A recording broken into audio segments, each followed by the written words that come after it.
Hello student, welcome to biology by Neha Patel, standard 12th, chapter number 5, આનુવંશિકતા અને ભિન્નતાના સિદ્ધાંતો, લેક્ચર નંબર 12.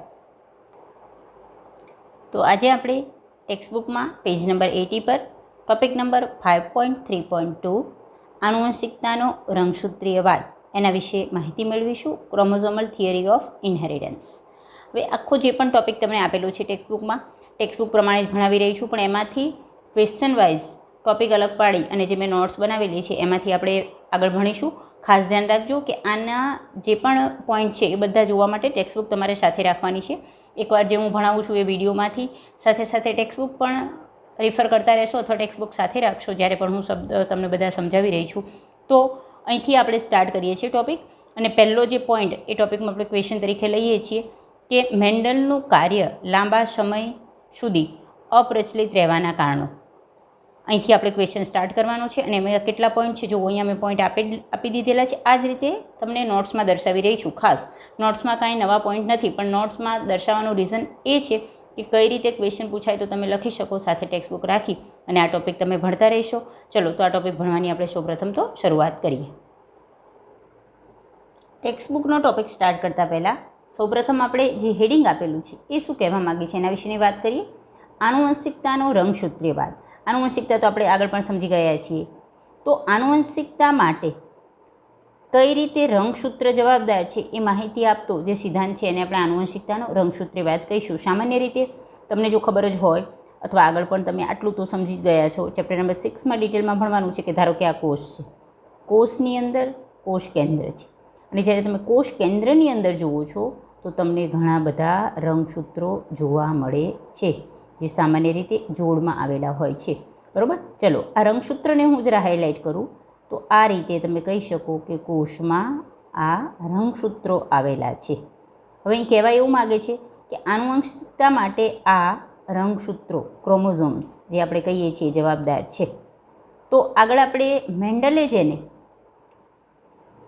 કારક કહેતા અને પછી જોન્સન નામના વૈજ્ઞાનિકે જેને જનીન કહેલા. આપણે એવું કહેલું કે જનીન અથવા કારક એ આનુવંશિકતા માટે જવાબદાર છે. તો અહીંયા એમ કહે છે કે આનુવંશિકતા માટે રંગસૂત્રો જવાબદાર છે. તો કઈ રીતે? ભાઈ જે રંગસૂત્રો છે એ બનેલા શેના છે? તો રંગસૂત્રો આફ્ટરઓલ બનેલા ડીએનએના જ છે.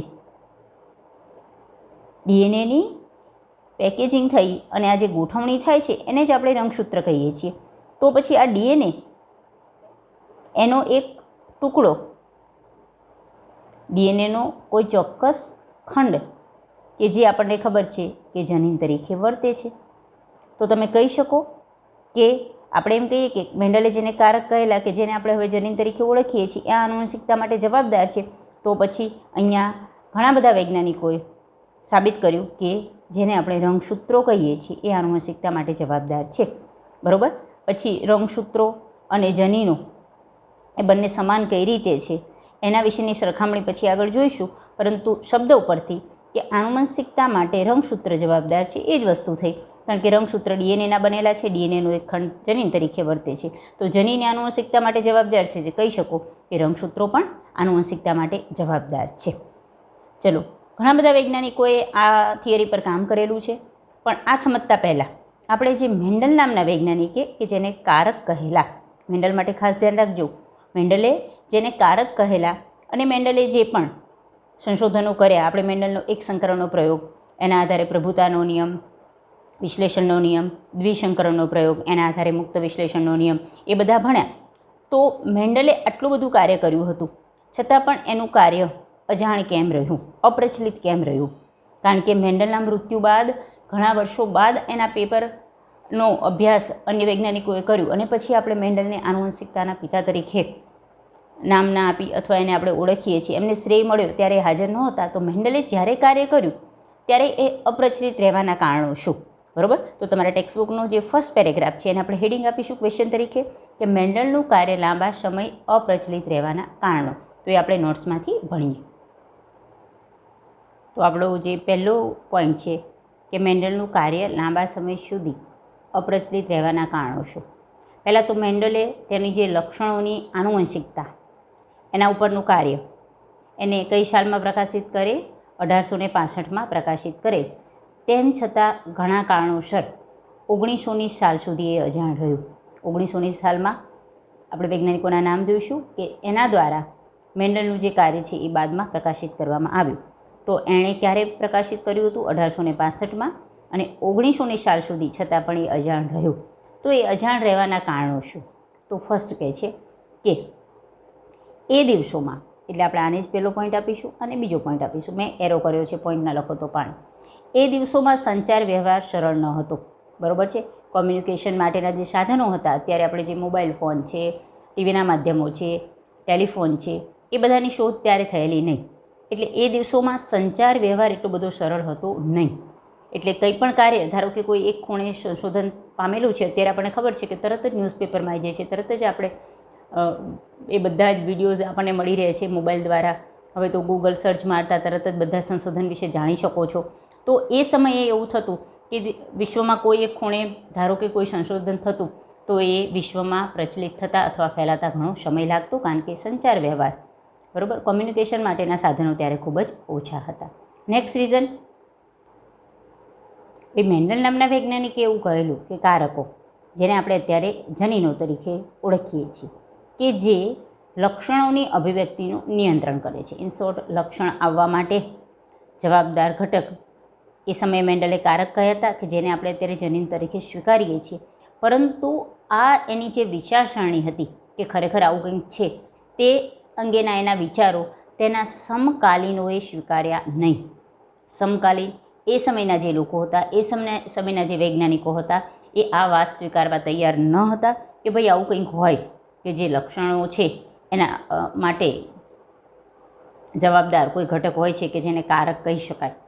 કંઈ પણ અભિવ્યક્તિ થાય છે અથવા કંઈ પણ ઘટક આનુવંશિકતામાં આવે છે, એવું આનુવંશિકતા માટે કંઈ કારક નામનું ઘટક જવાબદાર છે, એવું ત્યારના લોકો અથવા ત્યારના વૈજ્ઞાનિકોએ સ્વીકાર્યું નહીં. બરાબર. નેક્સ્ટ રીઝન, કે જૈવિક ઘટનાનું પૃથ્થકરણ ગણિત આધારિત જે થયું, એ અભિગમ સંપૂર્ણપણે નવો હતો. આપણે સમજ્યું કે મેન્ડલ પહેલાં એવા વૈજ્ઞાનિક હતા કે જેણે જીવવિજ્ઞાન સાથે આંકડા, મેથ્સને મિક્સ કર્યું. આપણે જુઓ, જ્યાં પણ આપણે બધા સિદ્ધાંતો જોયા, તો દર સમયે આપણે વિચારીએ છીએ કે F1 પેઢીમાં આટલાનું પ્રમાણ મળે છે, F2 પેઢીમાં આટલાનું પ્રમાણ પડે છે. આંકડાને સાચવ્યા, આપણે ગણ્યા. બરાબર. આવું પહેલી વાર થયેલું. સામાન્ય રીતે જે વૈજ્ઞાનિકો મેથ્સ સાથે સંકળાયેલા એ આંકડા વિશે જ વાત કરતા, જે વિચારો જીવવિજ્ઞાન સાથે સંકળાયેલા તો એ કોષ, પેશી, વનસ્પતિ, પ્રાણીઓ એની જ વાત કરતા. ત્યાં કોઈ આંકડાકીય પૃથ્થકરણ આવતું નહીં, ગણિતની માહિતી આવતી નહીં. તો આ જ કંઈક નવો અભિગમ હતો કે ભાઈ એક શાખા કે જે જૈવિક ઘટના આપણે વિચારીએ છીએ, આનુવંશિકતા આવવું, એ ઘટના જૈવિક છે, એની સાથે આને કઈ રીતે મિક્સ કરવું આંકડાને, તો એ અભિગમ ત્યારે કંઈક નવો હતો. બીજું, મેન્ડલે એવું કહ્યું તો ખરું કે અભિવ્યક્તિ થવા માટે, આનુવંશિકતા આવવા માટે, લક્ષણો અભિવ્યક્ત થવા માટે કંઈક ઘટક જવાબદાર છે, જેને આપણે કારકો કહીએ છીએ. પણ કારકો છે ક્યાં? તરત વૈજ્ઞાનિકોએ અને ત્યારના લોકો એવું વિચારતા કે ભાઈ આ કહે છે કારક, આ તો એણે ગેસિંગ કરેલું હતું કે આવું કંઈક છે, પરંતુ એનું ગેસિંગ હતું જોરદાર. એ તમે વિચારો કે જે વસ્તુ તમે જોઈ નથી શકતા, એના માટે એણે કેટલી પરફેક્ટ માહિતી આપેલી છે કે કારકો નામના ઘટકો હતા, એ જોડમાં આવતા. કોઈ પ્રભાવી કારક હતું, કોઈ પ્રચ્છન્ન કારક હતું. એક કારક હાજર હોય તો બીજાની અભિવ્યક્તિ ન થાય, બે પ્રચ્છન્ન કારક હાજર હોય તો એનો અભિવ્યક્તિ થાય. તો આમ તરફ વિચારશો પણ તો પણ તમને એવું લાગશે કે ભાઈ આ કેવી રીતે શક્ય બને. એટલે આમ જોવા જાઓ તો મેન્ડલનું કાર્ય બહુ જ જોરદાર કહી શકાય, પરંતુ તેનો ખામી એ રહી ગઈ કે એ સમયે તે કારકો એની હાજરીનું ભૌતિક પ્રમાણ આપી શક્યા નહીં.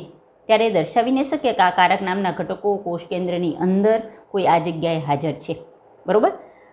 તો ઇન શોર્ટ, એ કારકોની હાજરીનું ભૌતિક પ્રમાણ આપી શક્યા નહીં, એની હાજરી દર્શાવી નહીં શક્યા કે ભાઈ આ કારક નામનો ઘટક છે શું, ક્યાં હાજર છે. બરાબર.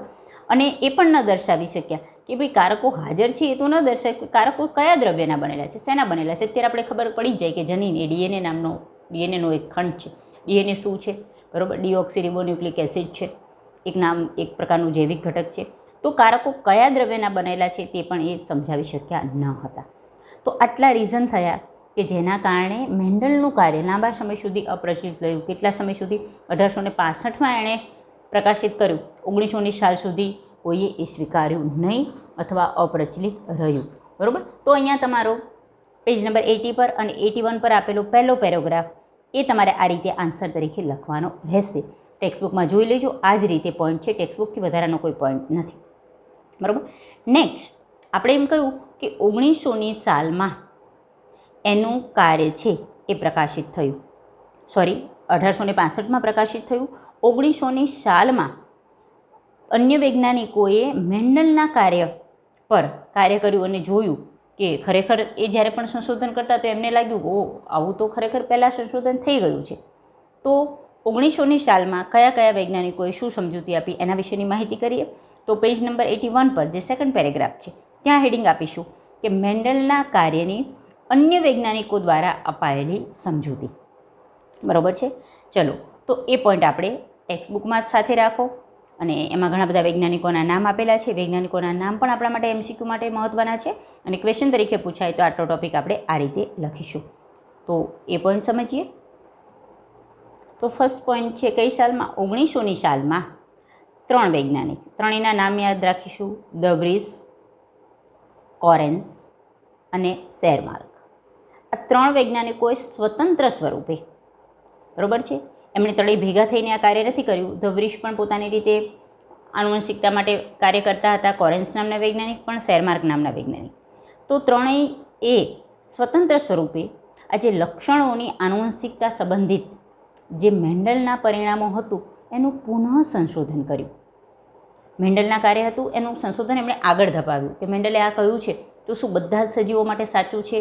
કયો ઘટક છે એના માટે જવાબદાર છે? એ ઘટક ક્યાં રહેલો છે? બરાબર છે. તો આ 3 વૈજ્ઞાનિકોએ મેન્ડલના કાર્યનું પુનઃ સંશોધન કરેલ છે. કઈ રીતે એ આ કાર્ય કરવા માટે સમર્થ થયા? તો આ સમયે સૂક્ષ્મદર્શક યંત્રની જે ટેકનોલોજી છે એની પ્રગતિ થઈ ચૂકી હતી. એટલે વૈજ્ઞાનિક કાળજીપૂર્વક કોષ વિભાજન જોવા સમર્થ થઈ ગયા હતા. ચલો, કોષ વિભાજન જોઈ શકે તો કઈ રીતે આપણે તમે આ થિયરીને આની સાથે જોઈન કરી શકો સમજીએ. કોષ કેન્દ્રમાં એક સંરચનાની એ સમયે શોધ થઈ ચૂકી હતી. આ બંને પોઈન્ટ સાથે સમજીશું કે જે કોષ વિભાજન પહેલાં સ્વયંજનન પામે છે અને પછી વિભાજિત પણ થાય છે અને જેને રંગસૂત્રો કહેવામાં આવ્યા. ચલો આપણી થિયરી પર આવીએ. એટલે જ આ થિયરીને આનુવંશિકતાનું રંગસૂત્રે વાત કહે છે. એક તો એ સમયે માઇક્રોસ્કોપ એવા શોધાઈ ગયા હતા કે જે કોષ વિભાજનની ક્રિયા થતી હતી એ માઇક્રોસ્કોપમાં જોઈ શકાતી હતી. બરાબર. બીજી વસ્તુ, એ સમયે રંગસૂત્રની શોધ થઈ ચૂકી હતી. રંગસૂત્ર ક્યાં હાજર હતા? કોષ કેન્દ્રમાં હાજર હતા. કોષ કેન્દ્રમાં આવેલી એક સંરચના કે જેને રંગસૂત્ર કહેવામાં આવી. માઇક્રોસ્કોપમાં વૈજ્ઞાનિકો જોઈ પણ શક્યા કે આ સંરચના છે એ કોષ વિભાજન થાય એ પહેલાં સ્વયંજનન પામે છે. સ્વયંજનન એટલે એ રચના પોતાના જેવી જેવી બેવડાય છે અને પછી શું થાય છે? વિભાજિત થાય છે. તો જુઓ, કોષ વિભાજન વિશે અત્યારે એટલી માહિતી તો આપણી પાસે છે જ કે જ્યારે પણ કોષ વિભાજન થાય છે કે ધારો કે આ એક કોઈ કોષ છે, એની અંદર આ કોષ કેન્દ્ર છે. કોષ કેન્દ્રમાં આવેલી સંરચના જેને આપણે રંગસૂત્ર કે અત્યારે આપણે જનીનદ્રવ્ય તરીકે ઓળખીએ છીએ, જ્યારે પણ કોષનું 2 વિભાજન થાય એ પહેલાં આ જનીનદ્રવ્ય બેવડાય છે. કોષ તો મોટો થાય જ છે, એના ઘટકો તો બેવડાય છે, પણ આ જે પણ જનીનદ્રવ્ય હોય એ ડબલ થાય છે. બરાબર. અને પછી એ કોષ વિભાજન વખતે આ જનીનદ્રવ્ય 2 સરખા પ્રમાણમાં વહેંચાય છે. તો આ ઘટક એ વસ્તુ શું હતી? રંગસૂત્રો હતા. તો આ ઘટના એ સમયે 1900ની સાલથી માઇક્રોસ્કોપમાં જોઈ શકાતી હતી. કઈ? કોષ વિભાજનની ક્રિયા. બીજી વસ્તુ કે એ સમયે કોષ કેન્દ્રમાં આવેલી આ રચના કે જેને આપણે રંગસૂત્ર કહીએ એના વિશેની માહિતી પણ મળી ગઈ હતી અને એ પણ ખબર પડી ગયેલી કે આ એક વસ્તુ છે કે જે કોષનું વિભાજન થાય એ પહેલાં સ્વયંજનન પામે છે, એટલે પોતાના જેવું જેવું ઘટક એ બનાવે છે અને પછી એ 2 ભાગમાં શું થાય છે? વિભાજિત થાય છે. બરાબર. જુઓ નેક્સ્ટ પોઈન્ટ. 1902ની સાલ સુધીમાં તો 1902 એ સાલ સુધીમાં તો અર્ધીકરણની ક્રિયા દરમિયાન જે રંગસૂત્રોનું હલનચલન થાય છે એની ગતિનું જ્ઞાન પણ પ્રાપ્ત થઈ ગયું હતું. અર્ધીકરણ એટલે કે જ્યારે પણ ઘટકો બેવડાયા અથવા અર્ધીકરણ કોષ વિભાજનની આપણે એક વિશિષ્ટ પ્રકારનું વિભાજન કહ્યું કે જે દરમિયાન રંગસૂત્રો હલનચલન પામે છે. આગળ આપણે જ્યારે પણ કોષ વિભાજન ચેપ્ટર જોઈ ગયા છીએ 11th તો આખી આપણે મેં ત્યારે પણ કહ્યું કે એક નાટક જેવું આમ નાટકીય એક પ્રકારની પ્રક્રિયા થાય છે. પ્રક્રિયા સળંગ છે પણ આપણે એને કોષ વિભાજન 1, કોષ વિભાજન 2, પૂર્વાવસ્થા, ભાડનાવસ્થા, ભાડનોત્તરાવસ્થામાં આપણે વિભાજિત કર્યું છે કે આમ રંગસૂત્રો સૌથી પહેલાં રંગસૂત્રો જે દ્રવ્ય સ્વરૂપે હોય એ સંકોચાય અને ચોક્કસ રંગસૂત્ર જેવા દેખાય, પછી ધીમે ધીમે એનું જનીન્દ્રવ્ય બેવડાય, પછી 2 ભાગમાં વિભાજિત થઈ જાય. તો એ સમયે રંગસૂત્રો જે હલનચલન પામે છે, આપણને ખબર છે વિભાજન પહેલાં એની મધ્યવસ્થા પટ્ટિકા એના પર એ ગોઠવાય, પછી દ્વિધ્રુવીય ત્રાકનું નિર્માણ થાય, સેન્ટ્રોમિયર સાથે જોડાય, એ છૂટા પડીને ધ્રુવ તરફ જાય, પાછું કોષરસનું વિભાજન થાય. તો એ દરમિયાન આ જે રંગસૂત્રોની હલનચલનની ગતિ એનું જ્ઞાન પણ એ સમયે પ્રાપ્ત થઈ ગયું. ચલો, 2 વૈજ્ઞાનિકના નામ હવે ફરી અહીંયા આવશે. વાલ્ટર સટન અને થિયોડર બોવરી. ઘણીવાર સટન અને બોવરી પણ તરીકે ઓળખાય છે. આ 2 વૈજ્ઞાનિકો છે કે જેણે દર્શાવ્યું કે રંગસૂત્રો જનીનની જેમ વર્તે છે. એમસીક્યુ માટે ધ્યાન રાખજો. બરાબર, આગળ જે 3 વૈજ્ઞાનિક જોયા, ધ વ્રીસ, કોરેન્સ અને શેરમાર્ક, એણે 1900ની સાલમાં શું કર્યું?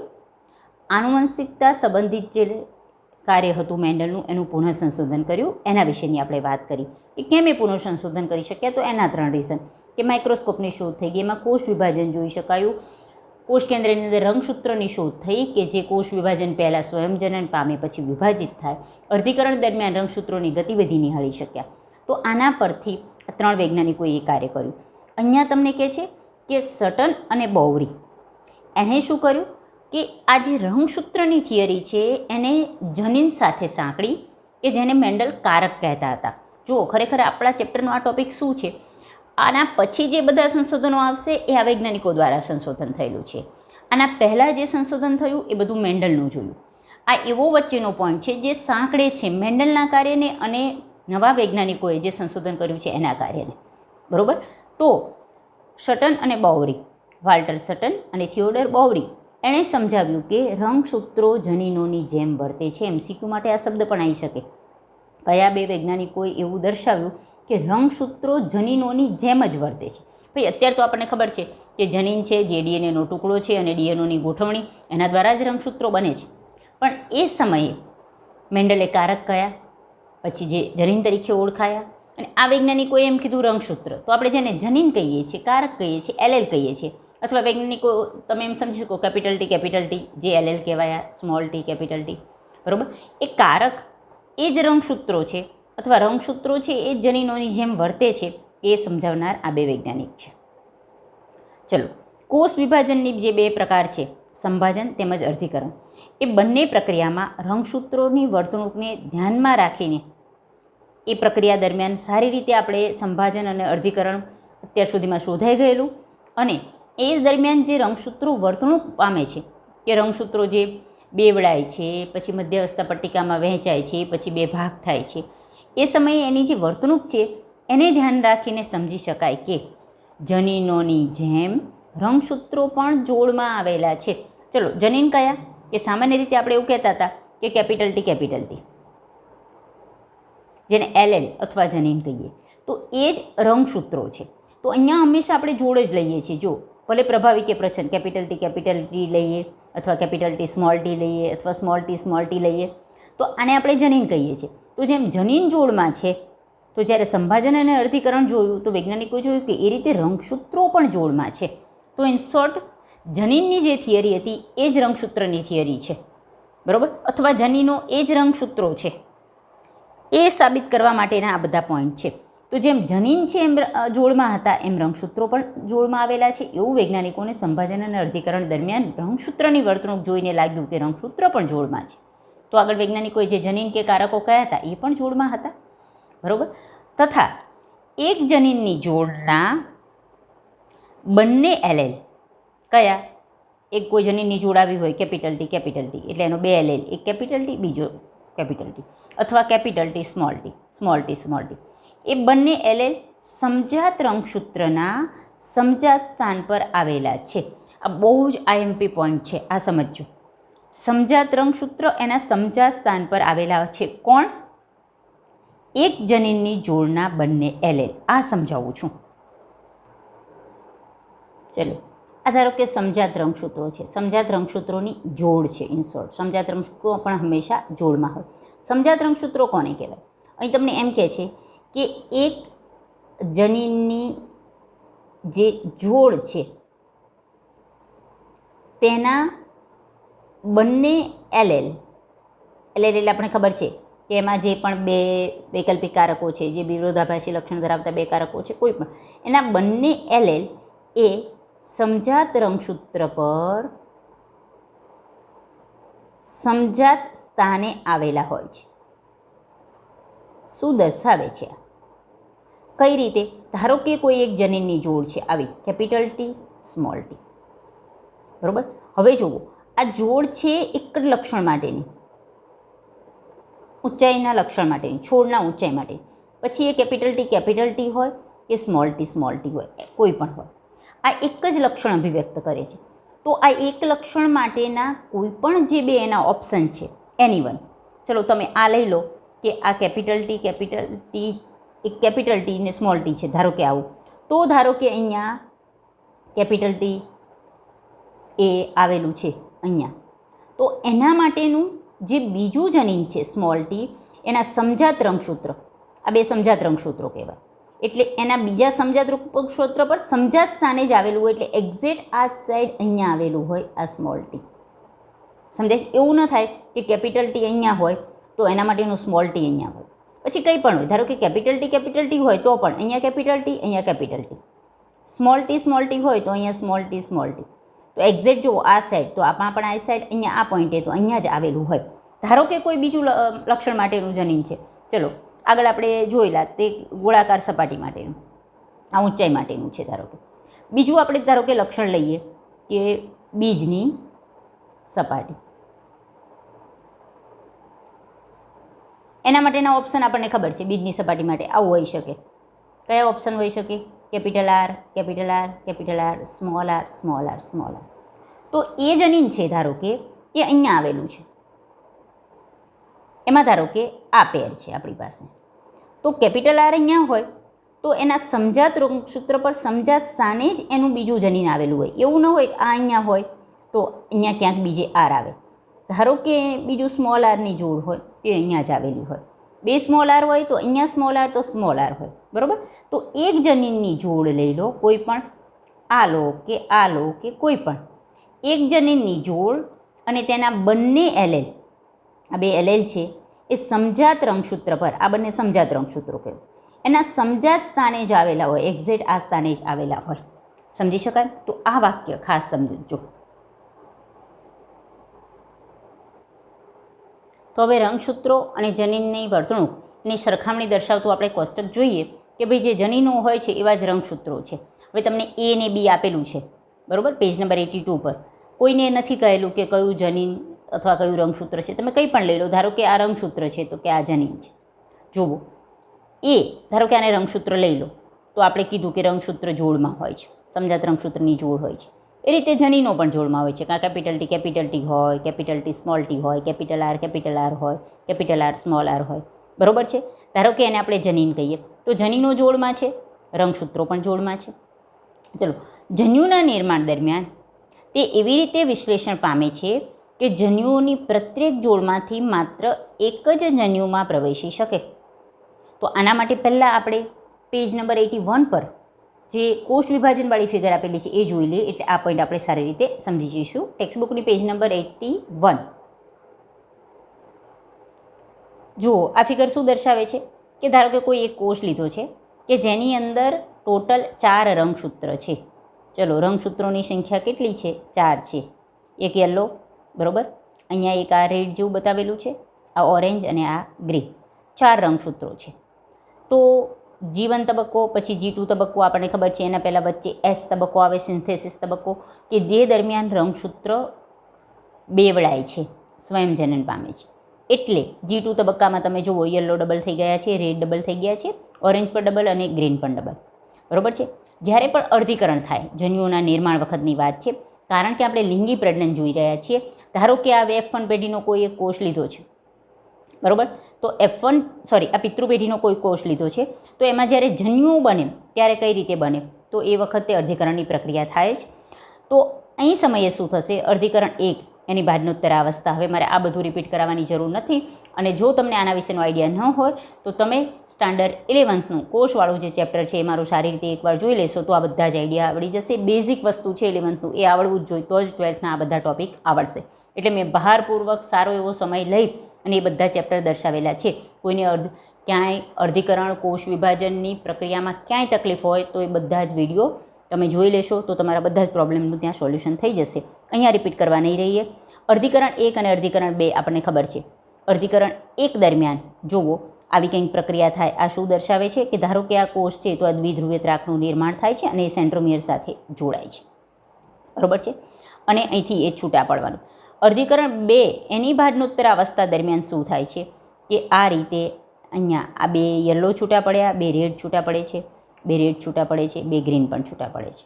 અને જ્યારે જનનકોષ એટલે કે જન્યુઓ બનશે, એક માતૃકોષ હોય તો એમાંથી 4 જન્યુઓ બને. આપણે એક માતૃકોષ એમાં 4 રંગસૂત્રો છે 2n, અહીંયા n બરાબર 2 છે. બરાબર છે. એટલે 4 રંગસૂત્ર છે એક કોષમાં. તો એક કોષમાંથી કેટલા જન્યુઓ બને? 4 જન્યુઓનું નિર્માણ થાય, 4 કોષનું નિર્માણ થાય. એ પણ આપણે અર્ધીકરણ વખતે સમજી ગયા છીએ. તો જુઓ, એકમાં આ યલો અને રેડ આવશે, બીજામાં યલો અને રેડ આવશે, આમાં રેડ અને ગ્રીન, અને આમાં રેડ અને ગ્રીન. તો આવા 4 પ્રકારના જન્યુ બનવાની શક્યતા રહે. પણ ચારેયમાં રંગસૂત્રની સંખ્યા કેટલી છે? n. n એટલે 2 છે. એટલે કે જુઓ 2 રંગસૂત્ર છે, અહીંયા પણ 2 રંગસૂત્ર છે, અહીંયા પણ આ 2 રંગસૂત્ર છે, અને અહીંયા પણ આ 2 રંગસૂત્ર છે. તો અહીંયા વસ્તુ શું કહે છે કે ધારો કે જ્યારે પણ તમે કોષ વિભાજન જુઓ તો જન્યુના નિર્માણ વખતે શું થાય છે? તો જે રંગસૂત્રની જોડ હોય, આ ધારો કે આ, તેમાંથી એક જ જન્યુઓમાં આવે. 2 યલો છે તો એક આવી, એક આમાં આવે. 2 રેડ છે તો એક આવી, એક આવે. બરાબર. આ ધારો કે છે તો એમાંથી એક આવે, એક આવે. તો જન્યુઓની જોડમાંથી એક જ આવે છે. તો અહીંયા સાથે સાથે તમે જુઓ કે ધારો કે જનીન, આ રંગસૂત્રની વાત થઈ છે. બરાબર. આ રંગસૂત્રની વર્તણૂક દર્શાવે છે તમને. ક્યારે? જ્યારે કોષ વિભાજન થાય. કયા સમયે? જન્યુઓના નિર્માણ વખતે. તો જેટલા પણ રંગસૂત્રો હોય જોડ, એમાંથી એક જ રંગસૂત્ર, ધારો કે અહીંયા તમે જુઓ કે 4 હતા 2 આવે, 4 હતા 2 આવે. આ જોડ હતી તો એક યલો આવ્યું, એક યલો આમાં જાય છે, એક રેડ અહીં આવ્યું, એક અહીં રેડ આવ્યું. તો રંગસૂત્રની વર્તણૂક શું રહે છે? જન્યુઓના નિર્માણ વખતે જોડમાંનું કોઈ એક જ રંગસૂત્ર જનનકોષમાં જાય છે. તો એ જ વસ્તુ આપણે જનીનો માટે પણ કહેતા હતા કે જનીનમાં ધારો કે કેપિટલ ટી હોય તો જન્યુઓના નિર્માણ વખતે એક કેપિટલ ટી અને આવું કેપિટલ ટી, આવા જન્યુઓ બનશે. ધારો કે કેપિટલ ટી સ્મોલ ટી હોય, બરાબર, તો જન્યુઓના નિર્માણ વખતે એક કેપિટલ ટી અને એક સ્મોલ ટી. જનનકોષની શુદ્ધતાનો નિયમ અથવા વિશ્લેષણનો નિયમ કે જ્યારે જન્યુઓ બને છે ત્યારે જોડમાંથી કોઈ એક જ જનીન એ જન્યુના નિર્માણમાં જાય છે. તો અહીંયા રંગસૂત્રમાં પણ એવું થયું કે જોડમાંથી એક જ રંગસૂત્ર જાય છે. કમ્પેરિઝન ખબર પડી ગઈ? તો હવે આ પોઈન્ટ સમજી શકીએ કે ધારો કે આ એ રંગસૂત્ર છે તો જ્યારે જન્યુઓનું નિર્માણ થયું, આપણે જોયું 4 જન્યુઓ બન્યા, જનનકોષ બન્યા, તો એ દરમિયાન એ એવી રીતે વિશ્લેષણ પામે છે કે જે જન્યુઓની પ્રત્યેક જોડ એમાં માત્ર એક જ જન્યુમાં એ પ્રવેશી શકે. અહીંયા પણ ધારો કે જનીન છે તો જનીન માટે તો આપણને ખબર જ છે, કેપિટલ ટી સ્મોલ ટી લીધા તો આ કેપિટલ ટી જન્યુઓમાં જશે અથવા સ્મોલ ટી. તો જન્યુ નિર્માણ દરમિયાન એ પણ વિશ્લેષણ પામે છે અને જોડમાંથી માત્ર એક જ જન્યુને પ્રાપ્ત થાય. એટલે ધારો કે કેપિટલ ટી સ્મોલ ટી હોય તો જ્યારે જન્યુ બને તો એક જ આવે, કાં કેપિટલ ટી આવે અથવા સ્મોલ ટી. 50% કેપિટલ ટી ધરાવતા બને, 50% સ્મોલ ટી. તો અહીંયા પણ જન્યુઓના નિર્માણ વખતે આ જોડમાંથી કોઈ એક જ જન્યુમાં પ્રાપ્ત થાય છે. અહીંયા અલગ અલગ જોડ એકબીજાથી સ્વતંત્ર રીતે વિશ્લેષણ પામે. ધારો કે રંગસૂત્રમાં જુઓ કઈ રીતે આપણે યલો અને રેડવાળી જોઈ તો એ જોડ પોતાની રીતે વિશ્લેષણ પામી, અને ઓરેન્જ અને ગ્રીનવાળી તો એ જોડ પણ પોતાની રીતે વિશ્લેષણ પામી. દરેક જોડ અલગ અલગ જોડ હોય તો એ પોતાની રીતે વિશ્લેષણ પામે છે. ધારો કે રંગસૂત્રમાં તો જન્યુઓમાં પણ એવું છે, કેપિટલ ટી સ્મોલ ટી એની રીતે વિશ્લેષણ પામે, અને એની સાથે ધારો કે બીજું કેપિટલ આર સ્મોલ આર હતો તો એ પોતાની રીતે વિશ્લેષણ પામે.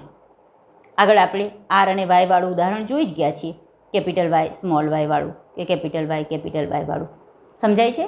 મુક્ત વિશ્લેષણનો નિયમ કે જ્યારે 2 લક્ષણોને ધ્યાનમાં લેતા હોય એટલે 2 અલગ અલગ જોડ આવેલી હોય તો એ સ્વતંત્ર રીતે વિશ્લેષણ પામે છે. એકનું વિશ્લેષણ પામવું બીજાના પર આધાર રાખતું નથી. આ પણ પોતાના 50% જન્યુ બનાવે, આ પણ પોતાના 50% જન્યુ બનાવે. તો આના પરથી શું સાબિત થાય કે રંગસૂત્રો એ જ જનીનો છે કે જેને મેન્ડલે કારકો કહ્યા હતા. એટલે આનુવંશિકતા માટે મેન્ડલ એમ કહેતા હતા કારક જવાબદાર છે.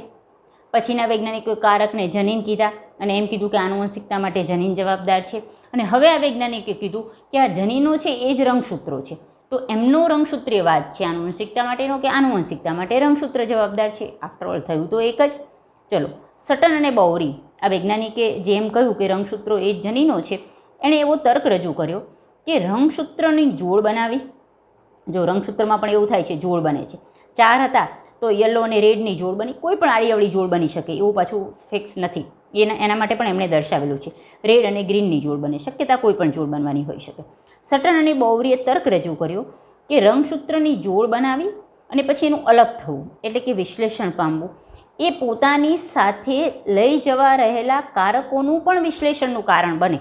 કારણ કે આપણે મેં આગળ દર્શાવ્યું કે ધારો કે કોઈ આ રંગસૂત્ર છે, એના પર કોઈ આ એક જનીન આવેલું છે કે કારક આવેલું છે, તો જે રંગસૂત્રની જોડ પડશે અને જે રંગસૂત્ર છૂટું પડશે તો એની સાથે એ કારક પણ જશે અને કારક પણ છૂટું પડશે. બરાબર? તો રંગસૂત્રો જોડ બનાવે અને અલગ થાય. તો રંગસૂત્રો પર જ જનીન આવેલા છે તો એની સાથે લઈ જવાય રહેલ એટલે કે જ્યારે જોડ બનાવે ત્યારે કારકો પણ જોડ બનાવવામાં સાથે જાય અને જ્યારે છૂટા પડે ત્યારે કારકો પણ સાથે છૂટા પડે. બરાબર? તો એ કારકોના વિશ્લેષણનું પણ કારણ બની જાય છે. આમ સટને રંગસૂત્રના વિશ્લેષણને મેન્ડલના સિદ્ધાંતો સાથે જોડ્યા. આફ્ટર ઓલ થયું શું કે આ વૈજ્ઞાનિકે, છેલ્લે સટન નામના વૈજ્ઞાનિક કહે છે કે જેણે શું કર્યું કે રંગસૂત્રનું જે વિશ્લેષણ થાય છે, રંગસૂત્રની જોડ બને છે, રંગસૂત્ર છૂટા પડે છે કઈ પ્રક્રિયા દરમિયાન? કોષ વિભાજન ક્રિયા દરમિયાન, સંભાજન દરમિયાન કે અર્ધીકરણ દરમિયાન. એ રીતે, અને અહીંયા જન્યુનું નિર્માણ જઈશું તો સ્પેશિયલી અર્ધીકરણને ધ્યાનમાં લઈશું કે રંગસૂત્રોના વિશ્લેષણને મેન્ડલના સિદ્ધાંતો સાથે જોડ્યા. મેન્ડલે જે કહ્યું હતું કે ભાઈ જોડ બને છે તો એમણે કીધું કે આમાંય ભેગીને જોડ બને છે. મેન્ડલે એમ કહ્યું કે એ છૂટા પડે ત્યારે કોઈ એક જ જન્યુઓમાં જાય તો એમણે કહ્યું કે રંગસૂત્રમાં પણ એવું થાય છે. પછી મેન્ડલે એમ કીધું કે તમે ધારો કે 2 લક્ષણને ધ્યાનમાં લો તો બંને જોડ પોતાની રીતે મુક્ત રીતે વિશ્લેષણ પામે. તો આ વૈજ્ઞાનિકે કહ્યું ભાઈ રંગસૂત્રમાં પણ એવું છે. તો એણે શું કહ્યું કે આ બંનેને સાથે જોડી અને જે વાદ આપ્યો એ જ આપણું હેડિંગ હતું, આનુવંશિકતાનો રંગસૂત્રીયવાદ. આ સટન દ્વારા. બાદમાં અન્ય વૈજ્ઞાનિકોએ બીજા પણ કાર્ય કર્યું. આપણે ઇન શોર્ટ આગળ જ મેં કહ્યું કે આજના લેક્ચરમાં આપણે શું સમજી રહ્યા છીએ, અત્યાર સુધીના આગળના લેક્ચરમાં આપણે સમજ્યા કે મેન્ડલે શું કાર્ય કર્યું. બરાબર? હવે પછીના લેક્ચરમાં સમજીશું કે અન્ય વૈજ્ઞાનિકોએ શું કાર્ય કર્યું છે. વચ્ચેનો આ પોઈન્ટ આપણે અત્યાર સુધીમાં સમજ્યા કે બંનેનું જોડાણ કઈ રીતે થયું. નવા વૈજ્ઞાનિકોનું રંગસૂત્રવાદ અને મેન્ડલના સિદ્ધાંતો. એ સમજતા પહેલાં ટેક્સ્ટબુકની એક ફિગર પેજ નંબર 82 પર છે એ દર્શાવી દઈએ. ચલો, 2 શક્યતા સાથે જઈ રહ્યા છીએ કે જોડ બને ત્યારે શું થાય છે. ધારો કે તમને એમ કહે છે કે એક નારંગી જે લાંબુ છે રંગસૂત્ર અને એક ટૂંકું એ લીલું છે.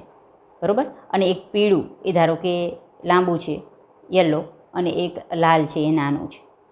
અહીંયા જુઓ કે અહીંયા જોડ કોની બને છે? તો અહીંયા જ્યારે પણ જોડ બને છે તો ઓરેન્જ સાથે ગ્રીનની જોડ અને યલો સાથે રેડની જોડ.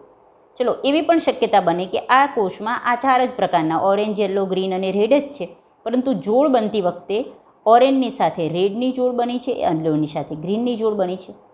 અર્ધીકરણ 1 વખતે અહીંયા પણ અર્ધીકરણ 1ના ભાજનોત્તર અવસ્થા દરમિયાન. તો અર્ધીકરણ 2ના ભાજનોત્તર અવસ્થા દરમિયાન શું થશે સમજી શકો કે આ 2 ઓરેન્જ છૂટા પડે. પહેલાં આ જોડ બને એટલે આ 2 પોતપોતાના કોષો પર થઈ જતા રહે. અર્ધીકરણમાં આપણને ખબર છે કે 4માંથી ખાસ ધ્યાન રાખો એ પણ આપણને ખબર છે કે અર્ધીકરણ 1 છે એ અવનત વિભાજન છે.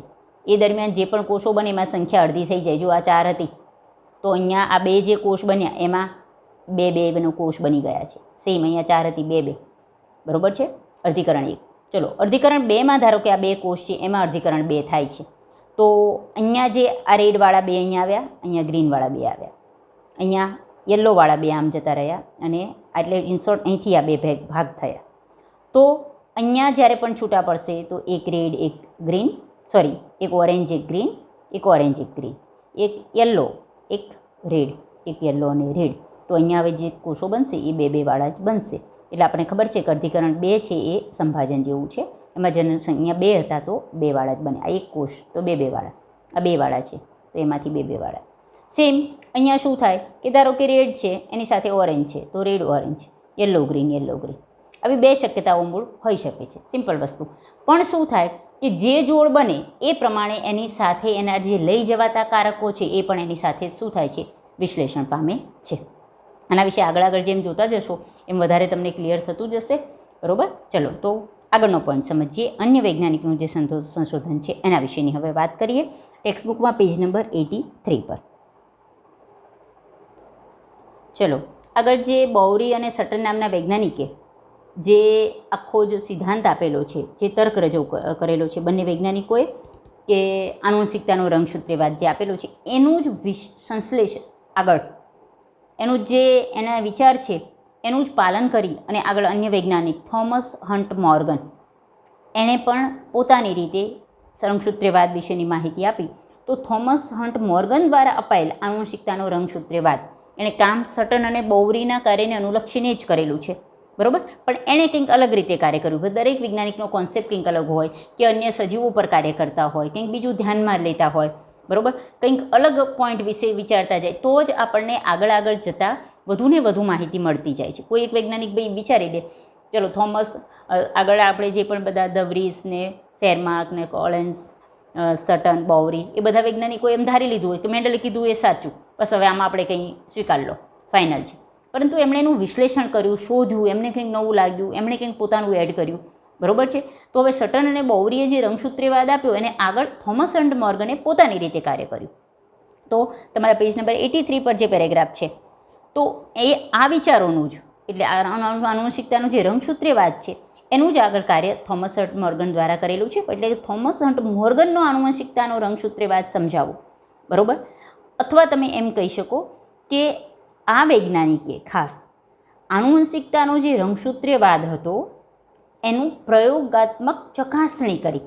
આનુવંશિકતાનો રંગસૂત્રવાદ તો સટન અને બોવરીએ આપી દીધો, પણ એની ચકાસણી કરવાનું કે ખરેખર આ સાચું છે, બધામાં લાગુ પડે છે, ચલો પ્રાણીઓમાં લાગુ પડે છે, તો એ કાર્ય આ વૈજ્ઞાનિકોએ કરેલું છે.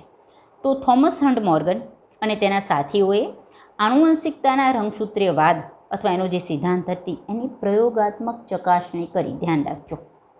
તો આનુવંશિકતાના રંગસૂત્રવાદની પ્રયોગાત્મક ચકાસણી કરનાર વૈજ્ઞાનિક કોણ?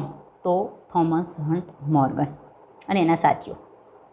એમણે શું કર્યું? એમણે ભાઈ કંઈક એ પ્રયોગાત્મક ચકાસણી કરે છે તો એ એવું જ ચકાસવા માગતા હશે કંઈક કે ભાઈ આ સિદ્ધાંત બીજે પણ લાગુ પડે છે કે નહીં. કારણ કે આ સિદ્ધાંત જો પરમેનન્ટ હોય તો બધા સજીવોને લાગુ પડવો હોય, પછી એ નાનો હોય, મોટો હોય, ફૂગ હોય, લીલ હોય, નાનું પ્રાણી હોય, વિહંગ વર્ગનું કોઈ પક્ષીઓ કોઈ હોય કે મનુષ્ય હોય, બરાબર. તો જુઓ કે એના દ્વારા એમણે લિંગી પ્રજનનની પ્રક્રિયામાં જોવા મળતી ભિન્નતા માટે આધારભૂત શોધ કરી. ચલો અત્યાર સુધીની શોધ શેના પર ચાલતી હતી? આનુવંશિકતા માટે. કઈ રીતે લક્ષણો આવે છે, કઈ રીતે લક્ષણો આવે છે એ, બરાબર. પણ જુઓ કે મેન્ડલના કાર્યમાં ભિન્નતા પણ આવતી હતી. ક્યાં? જે 9:3:3:1નું પ્રમાણ મળતું, તો જે 9 વાળું હતું અને જે 1 વાળું હતું એ તમે જોજો કે પિતૃ જેવા જ લક્ષણો ધરાવતું હતું. પણ જે વચ્ચે 3:3 વાળી જોડ મળતા હતા એમાં કંઈક નવા લક્ષણો હતા, મિક્સ થતું હતું. પિતૃમાં લક્ષણો નહોતા એવા કંઈક લક્ષણો આવતા, એટલે એનો મતલબ કે ભિન્નતા જોવા મળતી. તો અહીંયા ખાસ ધ્યાન રાખજો, થોમસ હન્ટ મોર્ગન એના જે પ્રયોગો છે એ ભિન્નતા માટેની આધારભૂત શોધ હતી. જે બધા શબ્દો છે એના પર મેં ખાસ હાઇલાઇટ કરેલું છે, એટલે ખાસ આ વસ્તુ ધ્યાનમાં રહેશો. ઓકે, ઘણા સ્ટુડન્ટને ખબર નથી કે આ નોટ્સ ક્યાંથી લેવી.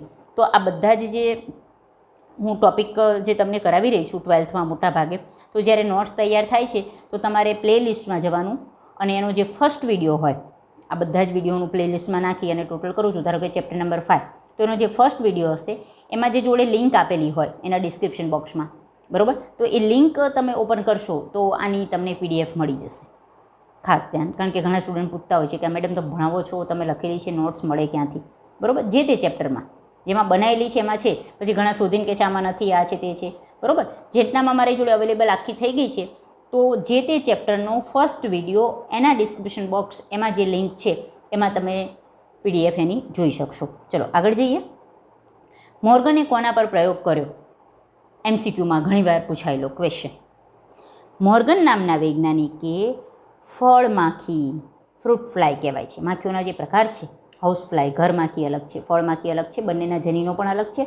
જો તમે આપણે જનીનવાળું જે પણ આગળ એક લિસ્ટ જોઈ ગયા છીએ, તમારી ટેક્સ્ટબુકમાં પેજ નંબર 13 પહેલું જ ચેપ્ટર છે, એમાં પેજ નંબર 13 પર જુઓ કે આપણને વિવિધ પ્રકારના સજીવોના નામ આપેલા છે અને સાથે સાથે એમના જનન કોષો, એટલે કે એનો જે જન્યુમાત્ર કોષો એમાં રંગસૂત્રોની સંખ્યા અને એના બનતા જન્યુઓમાં જે અર્ધીકરણ પામેલા રંગસૂત્રોની સંખ્યા છે એ તમે જોઈ શકો છો. ત્યાં બંને અલગ અલગ છે.